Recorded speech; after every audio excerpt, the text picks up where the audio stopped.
Perkenalkan, nama saya Inglika Sartika Jawa, mahasiswi semester 6 Fakultas Kesehatan Masyarakat Universitas Nusa Cendana.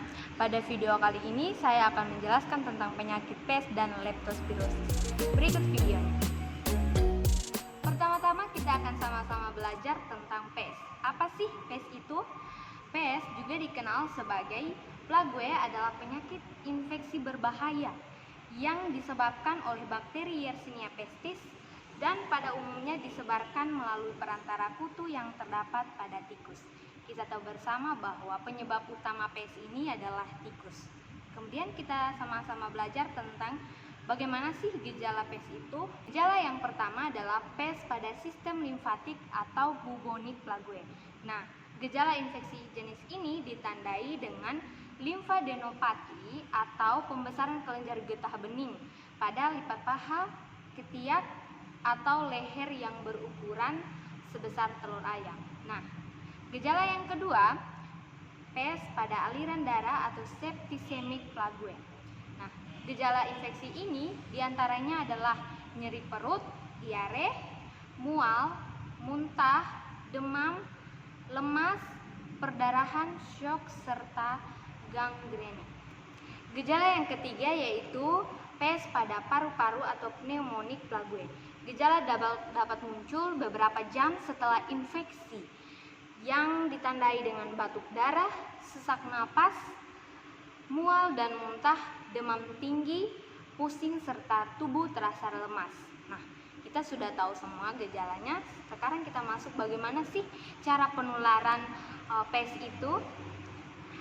Binatang pengerat terutama tikus merupakan sumber utama penular PES atau sampar, dan hampir semua kasus manusia berhubungan dengan epizootik. Di antara binatang pengerat yang memiliki gigi depan yang terus bertumbuh dan sering menyebabkan penyakit pada manusia. Penyebaran antar manusia dapat terjadi pada PES paru-paru melalui cipratan ludah saat penderita PES batuk yang terhirup oleh orang lain.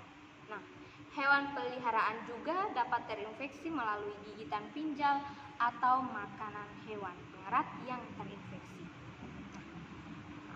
Berikut kita akan sama-sama belajar tentang bagaimana sih cara pencegahan dari PES itu sendiri. Yang pertama, memastikan rumah bersih dari hewan pengerat dengan membersihkan area yang berpotensi menjadi sarang dan membersihkan sisa makanan yang dapat dikonsumsi hewan pengerat. Yang kedua, gunakan sarung tangan sedang berhadapan dengan hewan yang kemungkinan telah terinfeksi agar kulit terhindar dari kontak bakteri. Yang ketiga, gunakan pembasmi serangga untuk membasmi pinjal. Nah, tadi itu tentang PES. Sekarang kita akan sama-sama belajar tentang apa sih sebenarnya leptospirosis itu. Nah, leptospirosis disebabkan oleh infeksi bakteri Leptospira yang disebarkan dari urin hewan, terutama dari anjing, hewan pengerat seperti tikus, dan hewan ternak. Dapat terinfeksi bakteri jika ada luka yang terbuka pada kulit Anda. Nah, kita lihat gejala-gejala yang dialami seseorang ketika menderita penyakit PES. Yang pertama, demam. Yang kedua, muntah. Yang ketiga, sakit kepala. Yang keempat, nyeri otot. Yang kelima, ruam di area kulit.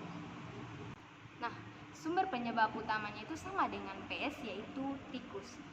Bagaimana sih cara penularan dari leptospirosis itu sendiri? Tadi kita sudah sama-sama belajar tentang cara penularan PES.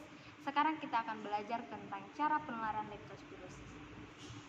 Leptospira masuk ke dalam tubuh melalui kulit yang terluka atau membran mukosa. Nah, pekerjaan merupakan faktor risiko yang penting pada manusia. Kelompok yang berisiko adalah petani atau pekerja sawah, perkebunan tebu, tambang, rumah potong hewan, perawat hewan, dokter hewan, atau orang-orang yang berhubungan dengan perairan, lumpur, dan hewan, baik hewan peliharaan ataupun satwa liar. Berikutnya saya akan menjelaskan tentang cara pencegahan leptospirosis. yaitu yang pertama berperilaku hidup bersih dan sehat dengan menjaga kebersihan diri dan lingkungan. Yang kedua, menyimpan makanan dan minuman dengan baik agar terhindar dari tikus. Yang ketiga, mencuci tangan dan kaki serta bagian tubuh lainnya dengan sabun setelah melakukan aktivitas, misalnya habis kerja di sawah, di kebun, di selokan, atau ketika memperbaiki jaringan listrik. Yang keempat, memakai sepatu dari karet dengan ukuran tinggi dan sarung tangan karet bagi kelompok pekerja yang berisiko tinggi terinfeksi leptospirosis. Yang kelima, membersihkan dengan desinfektan bagian-bagian dari rumah, kantor, atau gedung-gedung, misalnya gudang yang diindikasi bekas kencing tikus. Sekian penjelasan dari saya, terima kasih, semoga bermanfaat untuk kita semua.